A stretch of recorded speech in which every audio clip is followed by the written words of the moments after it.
Blair, thank you for joining us.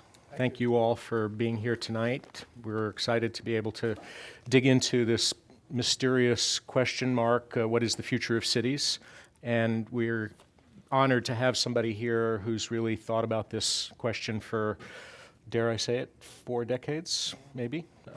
So undergraduate work at UNC, bachelor's studying politics, then a master's and a PhD at University of Toronto, and then working at the Social Science Research Council, where we got to know each other in the days when we didn't call it the former Soviet Union. We got to know it as the Soviet Union.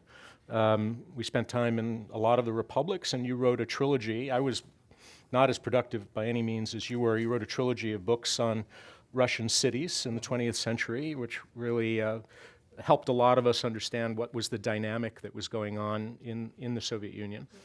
And then the Soviet Union collapsed, not due to anything you did, I think, but generally it was just the force. We never know, do we? Well, I might take credit. With a name like Ruble, obviously, there's something going on there. We won't even go into that.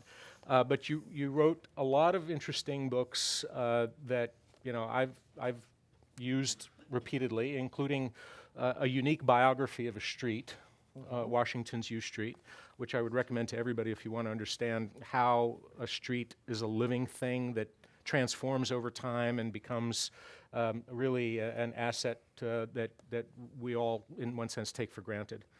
You wrote a book called Creating Diversity Capital, which I would recommend to people, but especially important is the newest book, and I had to write out the whole title, The Muse of Urban Delirium. Now, before you read it, the editor thought this is what should follow. All right.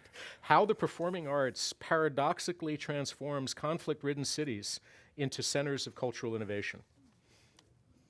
We may not go down that road tonight, but I want to talk to you about that. But really, the most important piece of what you've done in the last 4 decades has been 25 years of leading urban programs at the Woodrow Wilson Center, which, for those of you who don't know the Woodrow Wilson International Center for Scholars, it's a really unique American resource. It's the only living memorial to an American president, and Wilson and his family basically said, don't build a building, don't do a museum, create a living organism that could change over time and become a resource for particularly those in the nation's capital who don't get much time to think, or maybe don't think at all.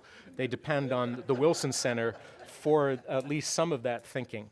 But unbeknownst to a lot of people, this has been 25 years of really thinking about the transformation underway in cities. And I want to start there by talking a little bit about the big picture, to step back from some of the immediate things that we'll talk about, the future of urban mobility and the problem of affordable housing and all the things that the Bay Area is looking at. We want to start stepping back maybe 30,000 feet and talk a little bit about where we are in the evolution of cities. You don't have to go all the way back to Mesopotamia. No, I won't do that. I'll stick to the current period. But first off, thank you all for being here and taking time out of your evening to come out and hear our conversation about cities. When you say, you're going to talk about cities, people actually think they know what it is you're going to talk about, and most people have very different ideas of what you're going to talk about. You're going to talk about gentrification, you're going to talk about transportation, you're going to talk about politics. And one of the challenges in communicating what is taking place right now in the world is that cities touch on everything. And therefore, somehow we need to formulate a conversation which allows us to integrate a number of fields of knowledge that often aren't integrated. We have city planning, you mentioned performing arts, you can talk about economics.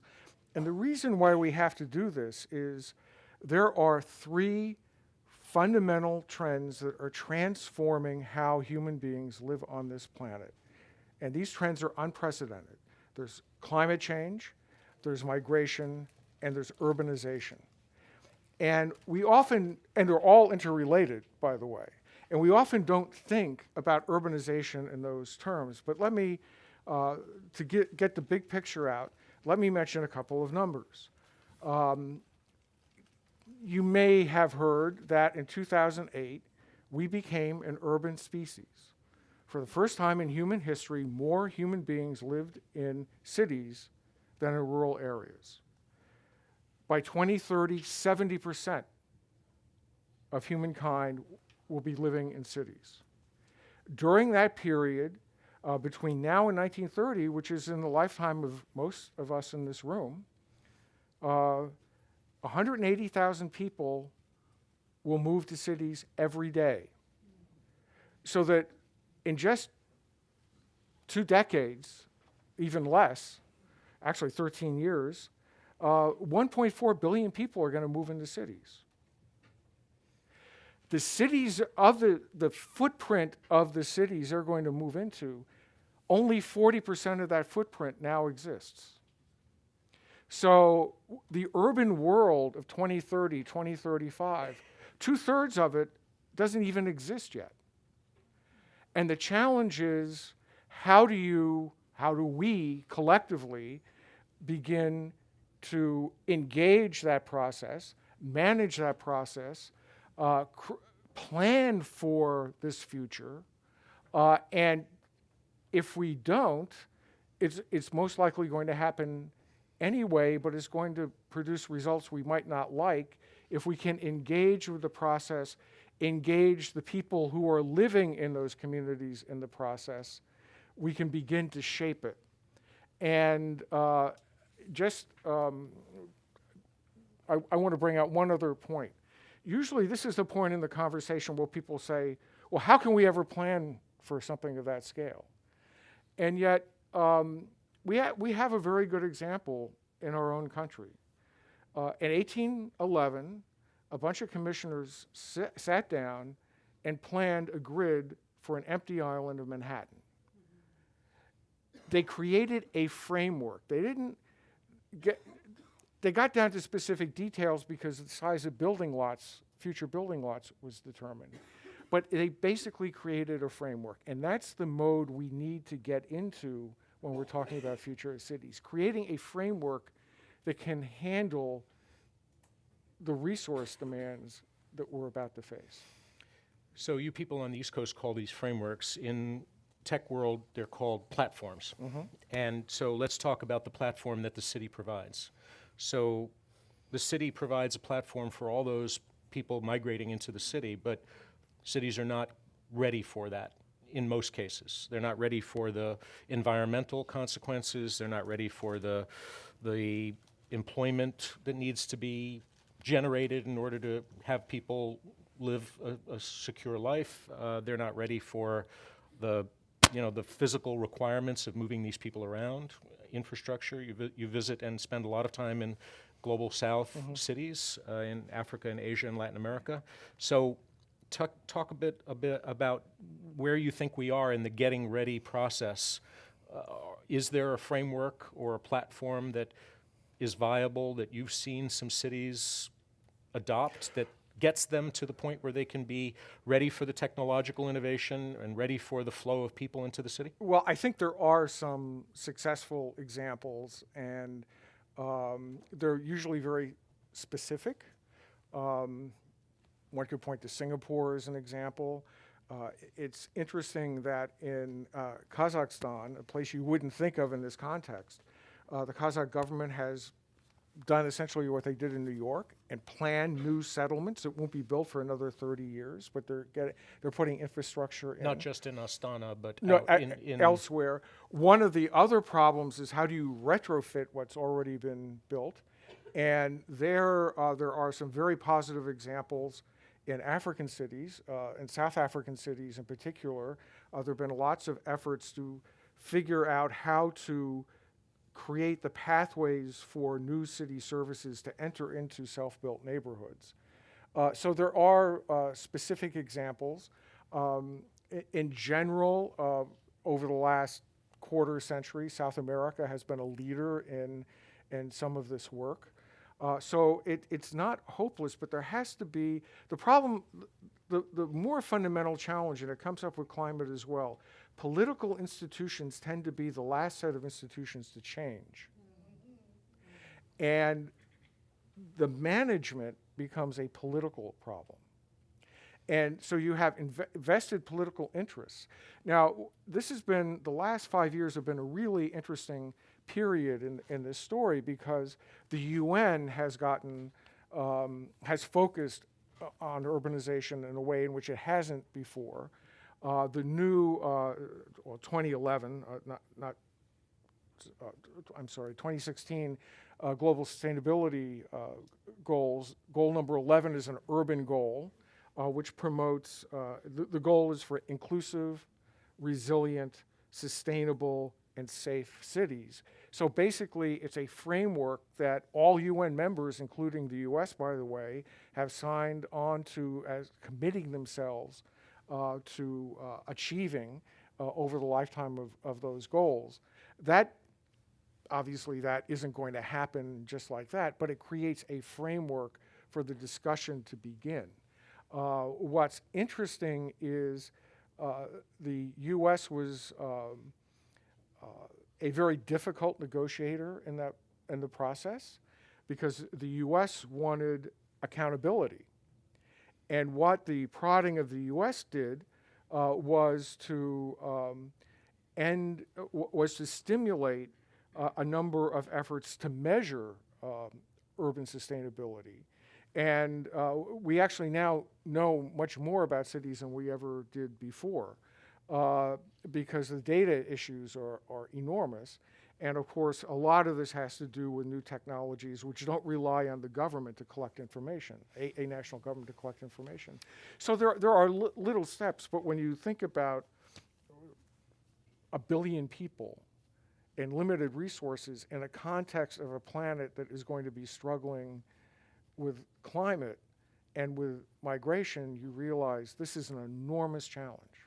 So you use the word data, which, for those of us in Northern California is kind of a heart stopper, because it's the center of the economy here in the region. And our cities here, San Francisco especially, but not only, have been struggling to figure out how do they use data that's sometimes generated in the city, by the city, on the city's assets, on the buses, in the bus shelters, and the parking meters, and the traffic lights, and the street lights. Those assets that the city has invested in are now getting connected to the internet, and they're getting intelligent, and they're generating data. But it's a massive data, and it's drinking from a fire hose in each of those little endpoints.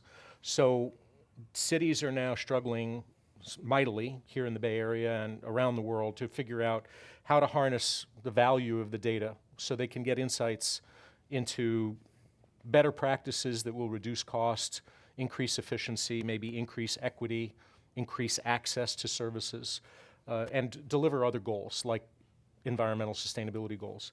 You've seen what the South Koreans have done in Seoul. You've spent a lot of time in Seoul.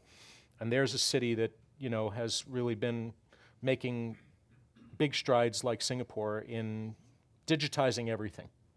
They were early adopters of digitization for cities.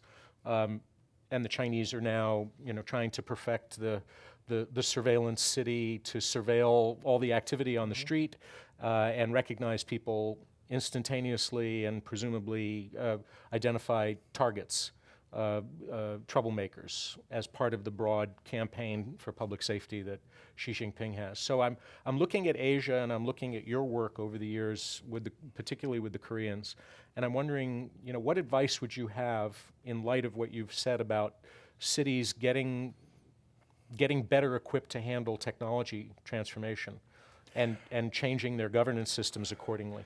Gordon, I think it's very important to realize that the actual numbers are not the end in themselves, that cities don't just exist to generate data for analysts to play with, that connected to each of the information points is a human being. And when you're talking about managing communities, it's that human element that really becomes important. So there has to be, and I think some of the South Korean experience illustrates the point I would make. It's important for city leaders not to be flying blind. More information is better than less information. but it's information for what purpose? And the purpose needs to be to begin to improve the well-being of the people who are living in that community. And if you don't make that extra step and consciously understand that there's a connection between a human life and what it is you're measuring, you can begin to be caught up in the collection of data for data's own sake. And I think that's one of the lessons that has begun to emerge from some of the experiences I've been able to see on the ground. So, you know, one of our challenges here, of course, is the financing of our vision for the good city. We're struggling mightily in the Bay Area with not just congestion and the problems of success, of economic success, broadly speaking, not evenly distributed, but we're struggling with the absence of affordable housing, which is, again, potentially a financing problem. It's also a political will problem, perhaps, and a planning problem and a land use problem. But I want to come to the financing for a moment because it goes to the question of who has power.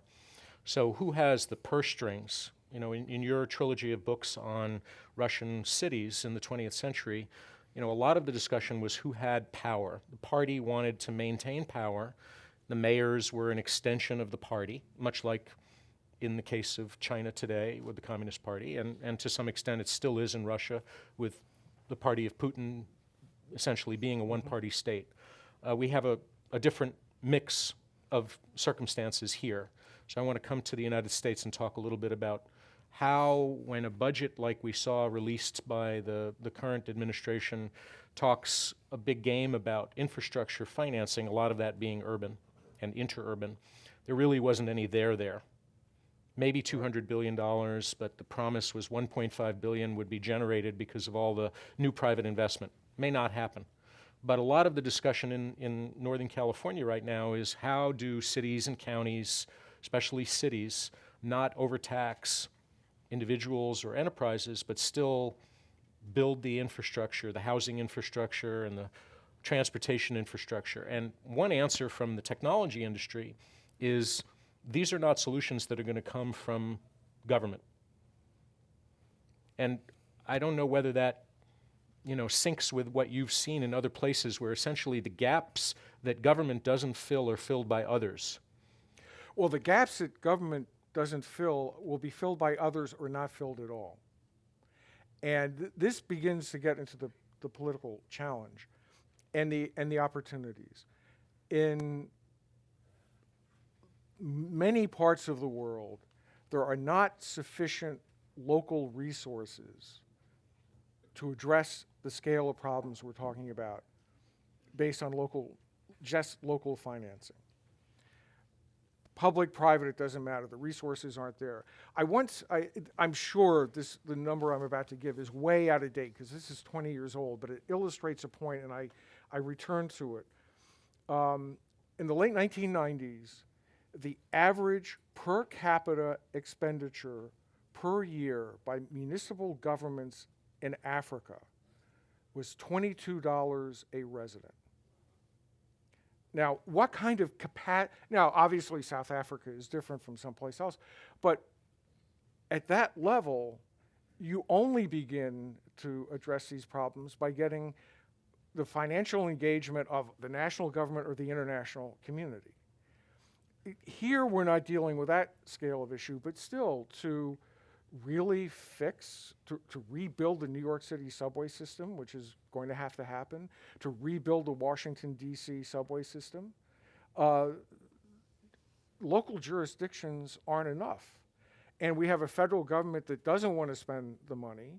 I mean, in D.C., we have the subway system is literally falling apart, and the states of Virginia and Maryland will not commit to long-term funding. And it's a critical part of their economy. So there has to be more political will in order to get the resources on the table. But having said that, there also has to be a lot of partnership. And the private sector is an important player precisely because government is clumsy. And the private sector can respond more quickly. So when you talk to Europeans or Koreans who are looking at the American predicament, you know, a mad king, the absence of a federal government role in cities, the absence of a federal government role in preparing for climate change and building resilient infrastructure, the absence of you know, leadership from the Congress on something as basic as a national energy policy. Do the Europeans and the Asians that you talk to who come through the Wilson Institute every day, do they have a way of thinking about this that would help the rest of us? Because we're I don't think they've absorbed what's happening. They can't imagine what's happening. We have dealt with the Korean government on affordable housing issues now for 5 or 6 years. And very recently, their specialists who were tied to the relevant ministry got in touch with us and said, well, we know that HUD has been doing X, Y, and Z, and these are really interesting programs. We want more information on them. And we wrote back and said, well, those programs no longer exist. And the response was, well, how can that be? This is America. And well, it can be. That's why politics matter. And it's very hard to explain to people who have an expectation of an orderly governance structure, the disjuncture that's happening here. And it takes a while for people to absorb it. They're collecting your questions if you have them. The staff are here to take your questions and get them up here.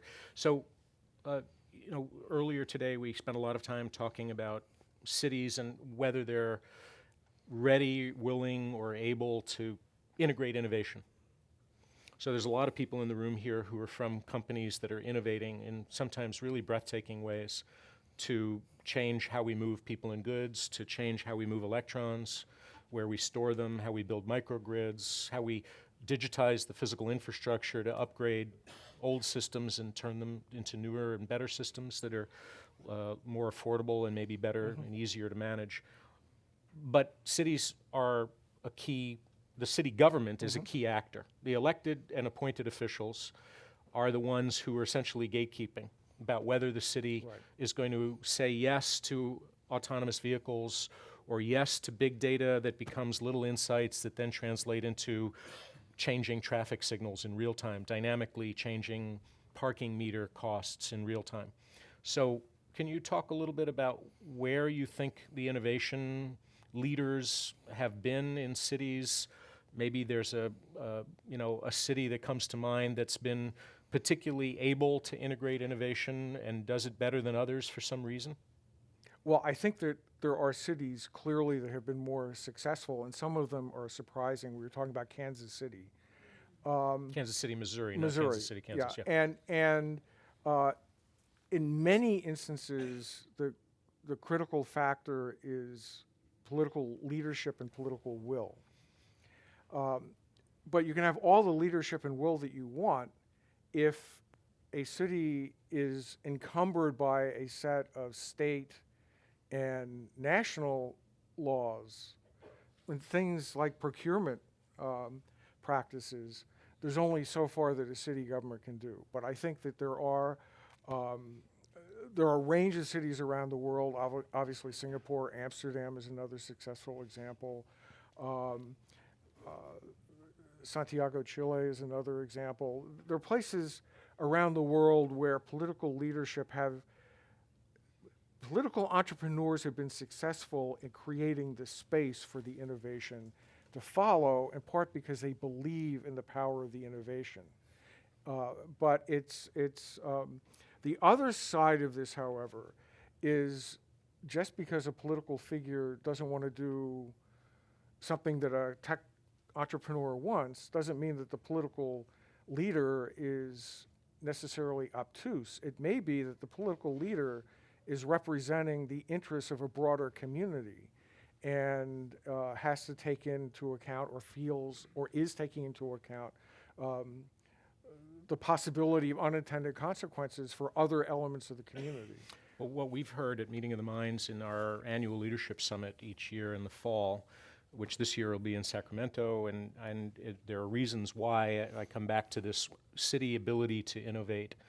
One of the things we've heard repeatedly is that on the stage in a city, you have the electeds and appointeds who work for and with the city government, but then you have all the other actors. You've got the utility, you've got the schools of higher education, you have private transit operators or paratransit operators. You've got a lot of actors on the city stage, not just the city government.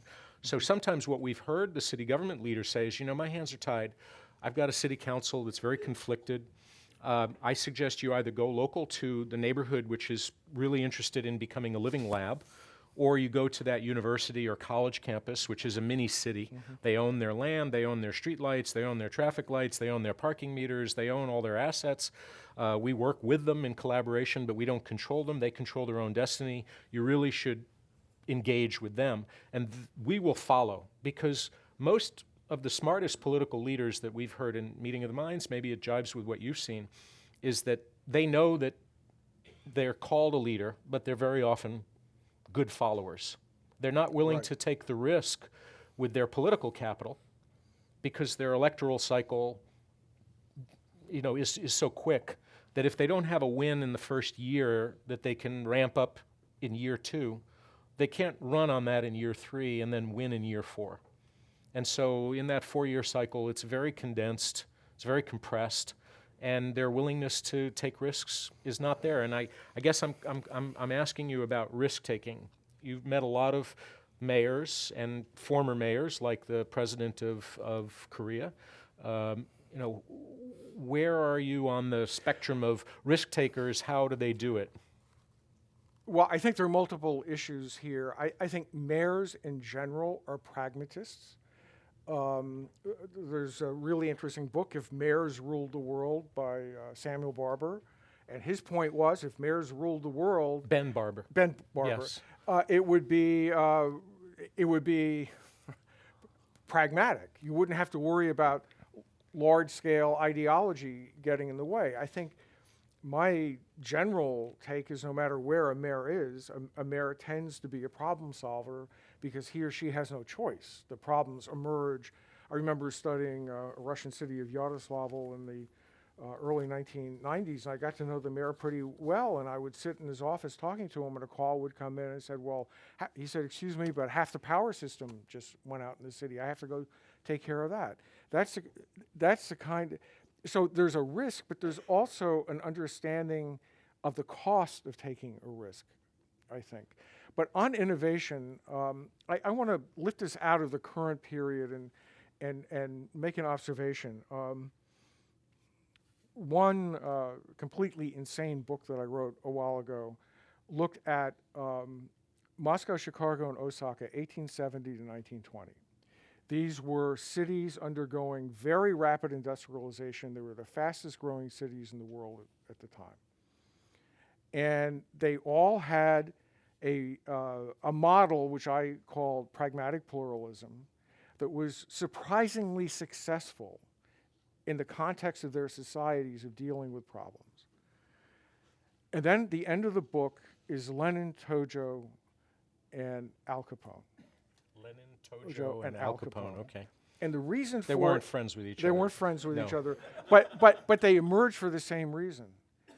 The successful pluralist management was never institutionalized. So when the leaders left, the institutions weren't in place to carry on what had been fairly effective administrations.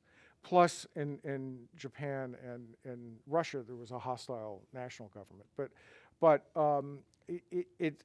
it's not just leadership, it's the lessons of leadership needing to be institutionalized so that they become less dependent on the individual leader.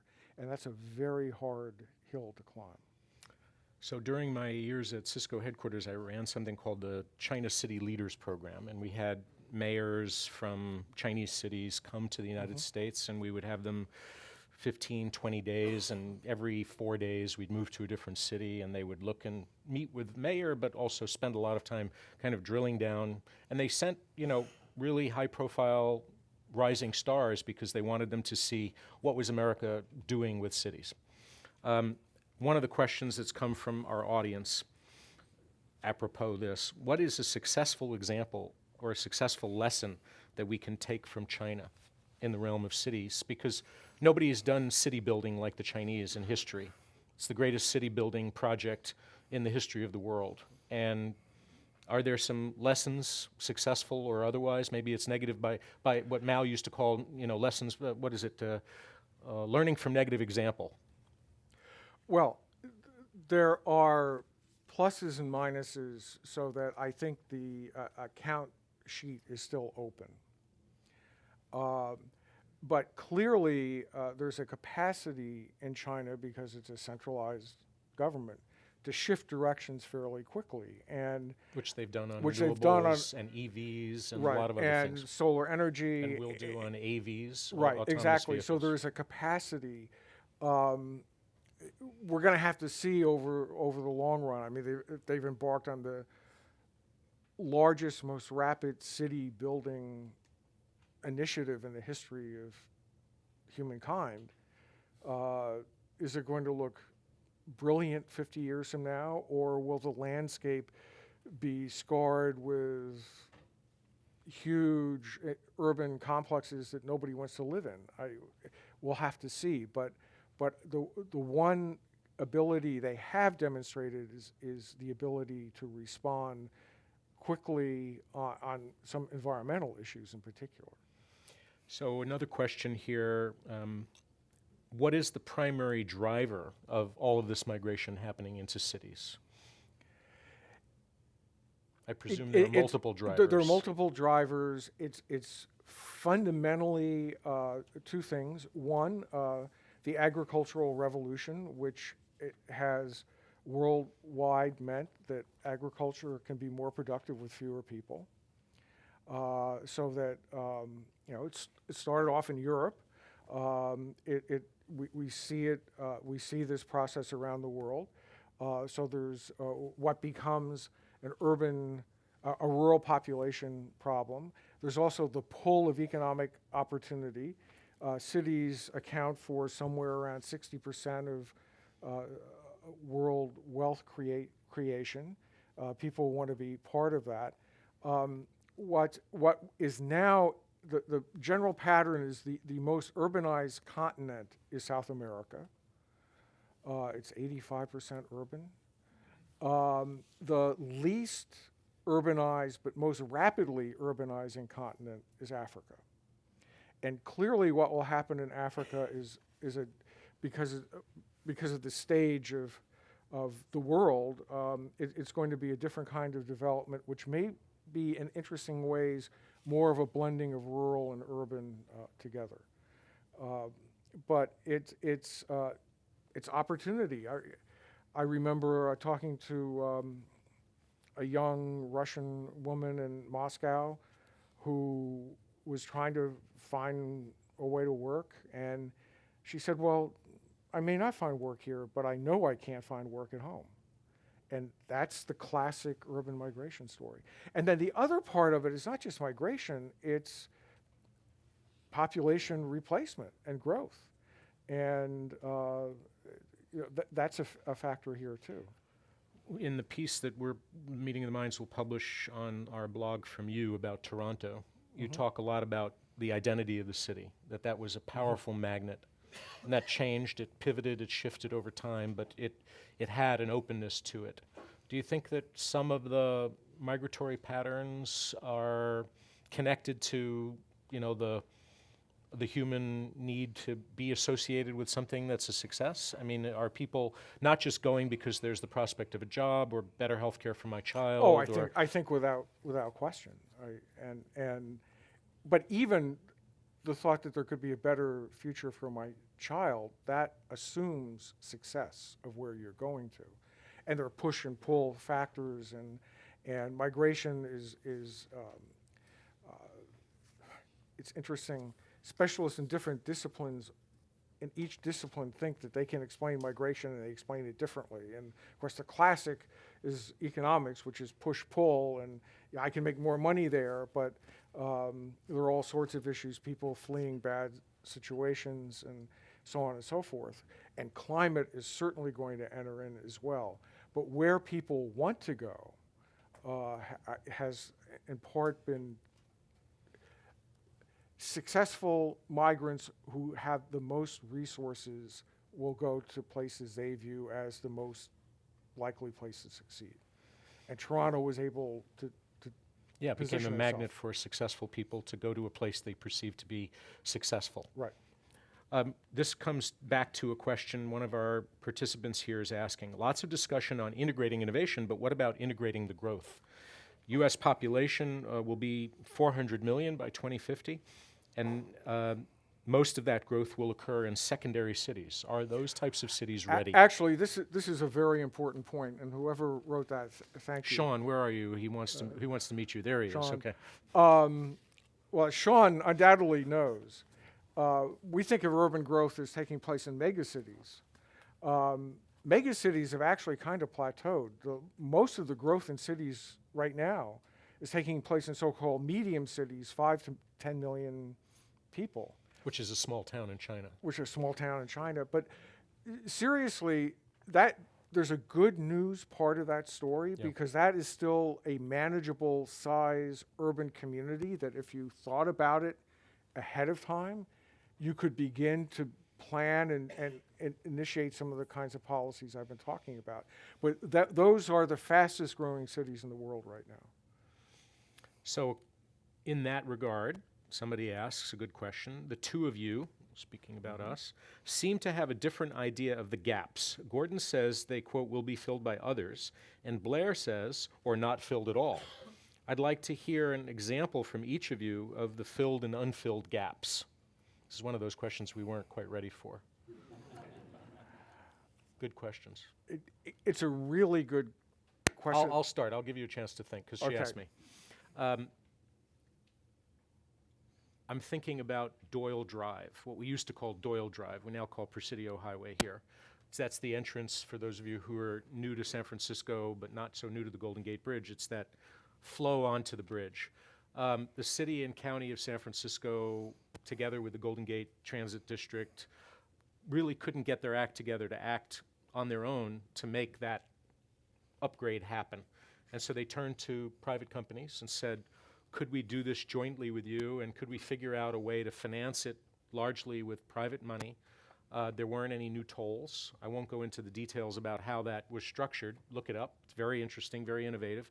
But there was a gap, literally a physical gap. They had to redo Doyle Drive because of the way that the Presidio was essentially going to allow that to go underneath the Presidio. If those of you who've been driving on that drive into the Golden Gate Bridge from the San Francisco side have seen. But there was a real gap that SFMTA and MTC and the Golden Gate Transportation Authority and the city and county of San Francisco just couldn't figure it out. And some private sector partners were able to figure out a solution, and they did it on time, actually ahead of time and ahead of budget.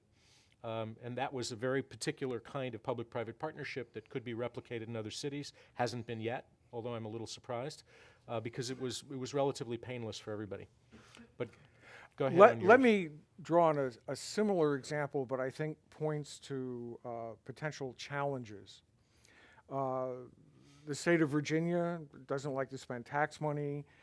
They wanted to expand the high occupancy vehicle lanes, and they have contracted out to private companies a tolling system with flexible tolls, and the companies help pay for the construction of the new lanes. And what has begun to happen, and this gets to what I see as a really serious problem in the urbanization story writ large, is they are becoming highways for rich people, in part because the fine structure is, I mean, people are who... the penalties. The penalties. Yeah. There are stories of people getting $1,000, $2,000 penalties For being in the wrong lane for at the being wrong in the time. wrong lane at the wrong time. And not only is that just I guess the Bay Area is affordable. It's only $276, I think, to be in But the see HOV lane. then you don't pay it, and then it gets Ah, I see. compounded. Okay. And but this gets to a bigger challenge, which is the equity problem. Yeah. And we haven't really talked about it. And there's a lot of questions, and I'm about But to in get to that. every city we're talking about, Yep. one of the fundamental issues is the divide over those who have and those who have not. And it's almost a cliche in the urban literature. You see books on globalization and the new city, and it's almost always the same picture. There's a picture from Sao Paulo where you have self-built slums going right up to the swimming pool of a really expensive condominium. And Where the favela meets the rich. Right. And that is the challenge, because everything we've talked about has the potential to exacerbate inequality. And unless that's taken to be a serious issue, it only is going to get worse. And then in many parts of the world, inequality aligns with minorities. And you have a really toxic mixture. And that's the really dark side if you want to begin to get Well, you know pessimistic. Canadian cities well. Is there something that Canadian cities, our neighbors to the north, are doing? I'm especially concerned before we build the wall that we learn lessons from the Canadians while we can. So can you describe? You joke, but I had a meeting the other day with somebody who works for the city of Montreal, and they wanted to talk about how Washington has relatively successfully integrated the Salvadorian community into Washington, because they fully expect that they're going to have a rapidly expanding Salvadorian community in Montreal. in Montreal in the next year or two. So this is real. Yeah. Um, But are there some lessons from Canada about doing the right thing with integrating different communities? I think the Canadian story is an interesting one, because there is a sense of altruism that comes out of multiculturalism, and there is a multicultural definition of citizenship. But as important, and we had talked about the Toronto story, was the role of the business elite that wanted to be able to have a well-educated, flexible labor force, and therefore invested in education and invested in healthcare. And in many provinces in Canada, and certainly in Toronto, it was the Conservatives who put in a universal healthcare system, because it allowed greater mobility for its labor force. And now this is maybe because I went to the University of Toronto, but I've never understood why American corporations don't understand that if they want a mobile labor force, people have to be able to move. And so a big part of the Canadian story has nothing to do with altruism. It has to do with creating, sustaining a labor force that can function at the level that you need moving forward. And the Canadian immigration system is a point system. What's interesting about it, when you listen to some American commentators currently close to the administration, they talk about, well, we can't just take anybody in, we need to have a point system, and we therefore, we'll only get people from places like Norway. Who have no incentive to move who here. have no incentive to move here. But in fact, it's interesting, since the Canadian point system went into place, before 90% of the immigrants to Canada were European, and now 83% of the immigrants to Canada are non-European. So, by the way, if you want to have a point system that has a lot of virtues, but be careful what you wish for. Because the people who will actually do well in that point system may not be the people you actually think you're getting in. So looking at the income inequality and the broader inequities that have become systemic, the hunger here in the Bay Area is for a way of addressing that without adding new tax burdens, without doing large-scale wealth redistribution, obviously lifting all boats if you can. The tech giants in the valley have on the one side, exacerbated the problem, and on the other side, they say they're trying to address it in their own way by providing technology, services, and solutions to everybody that makes access to learning easier, faster, cheaper, quicker. So I guess you're not a technology naif. You're a power user of technology. You know what's out there, and you're watching Alphabet's company Sidewalk Labs begin the process of building a new district on the waterfront in Toronto with a $50 million initial investment at Sidewalk Labs. Can you talk a little bit about what role technology could play in addressing inequity, and maybe that's impossible because technology is part of the problem? Technology can empower people if the structure allows the empowerment to take place. What do I mean by that? First, let's take Toronto. It's very interesting. There was a recent report last year on the state of Black Toronto. 400,000 Torontonians self-identify themselves as Black. It's a lot. Yeah. It's a lot.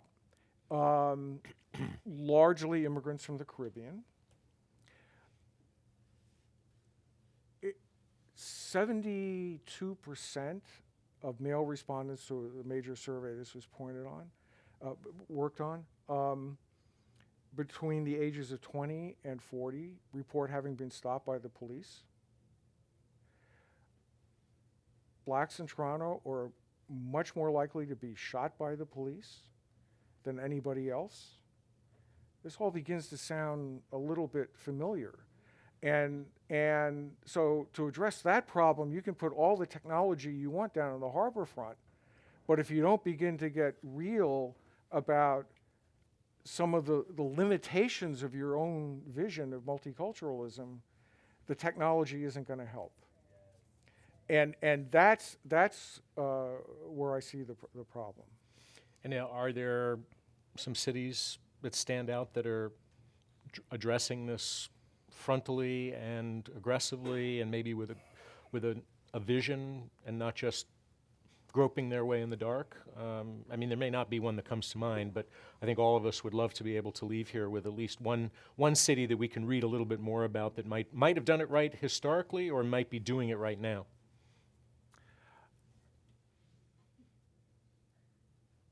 Let's stay in Canada, and I won't address the American situation. I think Montreal has generally done pretty well, and one of the reasons why Montreal has done well is that immigrants fit into the middle of a deep historic divide between French and English. And immigrants, there was an effort to attract French-speaking immigrants. That begins to blur a lot of the lines. So the book Diversity Capital, you're talking about, the cover picture was of the Quebecois, Nigerian, Irish St. Patrick's Day Parade Queen. Now, that sounds trivial. The Queen was trans, or Queen was Queen?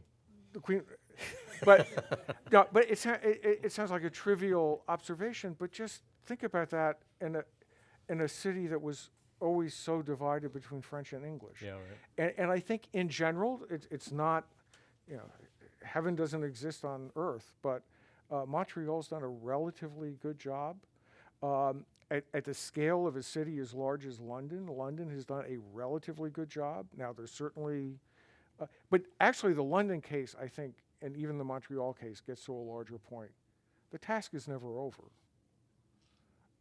You're not checking a box and, we have job well done and everybody gets along. It needs constant caring for people to remain invested in getting along. And backsliding can happen fairly easily. Well, I'm taken by the fact that you said that the Canadian story was so the business leaders were so much a part of that story. And I think one of the things we're seeing here in Technology Central is that a lot of the businesses have spoken about this issue of late, but not a lot has actually been done, and there's a expectation that, maybe we're at a point where we need company towns. This is one of the conversations in the urban planning world in the Bay Area right now is, should Facebook be building more than just a couple of hundred homes, which is what they're planning around the Menlo Park headquarters? Should they be doing, affordable housing for lots of people, not just employees? And whether or not that becomes a company-owned, company-managed town is irrelevant for people who are desperately trying to find affordable housing in the greater Bay Area. And you've seen a lot of company towns over the years. Right, and they tend at the end not to succeed because people need the flexibility to move in and move out. And a company making that kind of investment is really going to invest in its own employees, and then how dare the employee get up and take another job? And if the employee gets another job for another company, do they stay in the company town or not? There are real mobility issues. The second version of what you said was, just building affordable housing for residents in a community. To care enough about the community that they're willing to provide solutions that are affordable for an uber wealthy there was technology company. There was an insight of this. There were a famous pair of Soviet humorists, Ilf and Petrov, who came to the United States in the 1930s and wrote a book called One Story America. And one of their biggest impressions was they went to a Ford factory in Detroit, and as they were walking in, they looked in the parking lot, and there were General Motors cars parked in the parking lot. And they couldn't believe it because the Soviet Union was one big company town. But that kind of flexibility would be important, and that's a hard sell for any company. So a bunch of questions about gentrification and planning, and why planners and city leaders suddenly announce that they're surprised and shocked that gentrification is happening when it was presumably quite predictable, looking at the land use policies and zoning policies and the regulations. So can you say anything about cities who have coped with or are coping with gentrification or other kinds of... I can say a lot about cities that haven't coped with it. All right, but let's talk about those. But let's take Washington, D.C., which actually has a history of gentrification going back to the 1930s, when Georgetown was an African-American community and was the first, Charleston and the French Quarter were the first sort of historic districts to suddenly come into vogue. And there's a very interesting study. There's a big new book out called Chocolate City, which is really an encyclopedic history of Washington by two very talented young academics. And they make the point that gentrification in Washington started in the 1930s in Georgetown, jumped to Capitol Hill, then went back and has steadily moved east every decade except the late 1980s, when there was a crack epidemic. And the only thing that stopped gentrification was the crack epidemic. That's the macro trend line. But I think it's a more complicated story, because if we look back, I remember there was an early study of a neighborhood in Washington in the 1970s, just about the time gentrification was beginning. I don't remember if he used the term or not, but he was talking about how here was a neighborhood that wealthier people were moving in, and the book reviews of that review was, oh, look at this naive guy. He thinks that the middle class is going to come back into cities. If you put yourself in the position of a city official in a city like Washington in the 1970s and 1980s, you were desperate for any investment. And one of the ironies of what's happened in Washington is that many of the policies that subsequently led to gentrification were put in by Marion Barry, who was not thought of as being a hero of... Was representing the disenfranchised. He was representing got the elected by those disenfranchised folks. because he was desperate to expand the tax base. And they were desperate for any investment. So this gets back to the larger point I was trying to make before. Be careful what you wish for, and be flexible enough to change course, so that when it becomes clear that gentrification is a wave that is, it's not just economic, it's cultural. It's destroying a historic culture that was present in Washington, D.C. for a century and a half or more, since the very founding of the city. There's always been a very powerful African-American cultural presence in Washington. As that process begins to unfold, adjust. Now, there are examples, not citywide examples, but there are examples in Chicago and in Brooklyn of largely faith-based interventions into the housing market that were able to preserve some traditional communities. The story in Washington is not as zero-sum as it might seem, because even in the neighborhood I wrote about, U Street, there are faith-based, affordable income housing with units. community development corporations. But what begins to happen is, for the residents who stay in those, the community around them has changed, and it's no longer their community. And that's another price that has to be looked at in gentrification. All right, so we have only a few minutes, but I want to make sure we come back to a theme that seems to be showing up in many of these questions from our audience, and that's about technology and the readiness of cities for the disruption. So some of the questions are about the disruption by autonomous vehicles and other types of artificial intelligence, and some it's about the power of surveillance and the city and companies knowing who you are, where you are, when you are, what you're doing. So in the spirit of cities being future-proof and ready for the future, you've talked about a few of the ingredients: strong executive with a big vision, the active, positive role of business leaders, addressing the disenfranchised communities and integrating them, and really tackling the inequality problem, even if it's only the inequality of power. Maybe it's also, hopefully, the inequality in income. Are there some things, some other ingredients we haven't talked about that you think are going to be crucial if a city is really going to be ready for the onslaught of the data-powered technology revolution that's going to change our mobility and energy? Part of it is actually engaging communities, not cities. Right. And having people who live in cities embrace the technological changes that are taking place. I mean, in Washington, we can't even get bicycles right. And as in bike share. As in bike share, well, in many ways, but bike share is an important issue. The force behind it, behind the latest bike share experiment, is actually the district government, the city government.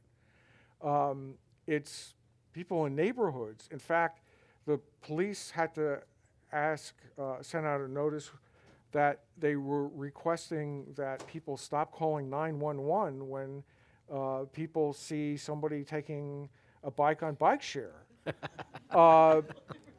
That has nothing to do with the city government. That has to do with disruption is really disruption. And as human beings, we have trouble with that. And everything we talked about tonight is going to be disruptive. So that suggests we got a lot of challenges ahead. And this brings me to a question that comes about sort of institutional capacity. So whether it's the Sustainable Development Goals coming out of the UN and the very clear articulation of big goals and big visions, right? We're going to end this and we're going to increase that, and every city in the world is going to be able to offer clean water to its citizens. Big SDG, big UN goals. A lot of the city institutions are 19th century. They were built for the industrial age. They weren't built to be digitally responsive, responsive in real time. Even if the data is available, it's hard for cities because of the way that we organize our democratic process. A lot of different constituencies representing a lot of different points of view, bubbling up to the city council. So many cities don't have an autocratic mayor. They've got a complex political structure. Are there some lessons from the hundreds of cities you've looked at and the thousands of days that you've been meeting with city leaders over these years, lessons about institutional capacity? What does it take for a city's institutions to really get up to speed?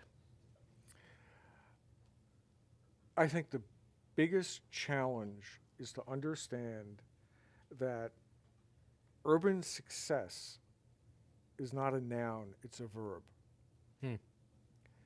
It is a process. It is ongoing. And it's not like a Soviet central plan, which we both studied, where you have targets and you check the box and you declare a victory, and it doesn't matter that at the end of the day, what the Soviet Union produced the best black and white TV sets ever produced in a world in which color TV sets were more important. There has to be the flexibility built into management systems to adjust course along the way. And to go back to the Washington example, yes, in the 1970s and 1980s, any investment was a good thing in Washington. But once you get to the late 1990s and you see what's happening, and now basically all the land, certainly in the main part of DC, is all locked up by developers, somebody at some point should have said, aha, this is going to be a different kind of problem. And that never happened. Well, before we open the floor to more discussion from all of you with your hands raised, I want to say good night to our radio listeners, and thank you, Dr. Blair Ruble from the Woodrow Wilson International Center, for a really outstanding discussion that got to some of the essential problems that cities face. Many thanks to all of you in the audience for terrific questions. And now we're going to turn the floor to our folks in the room. So thank you. Thank you.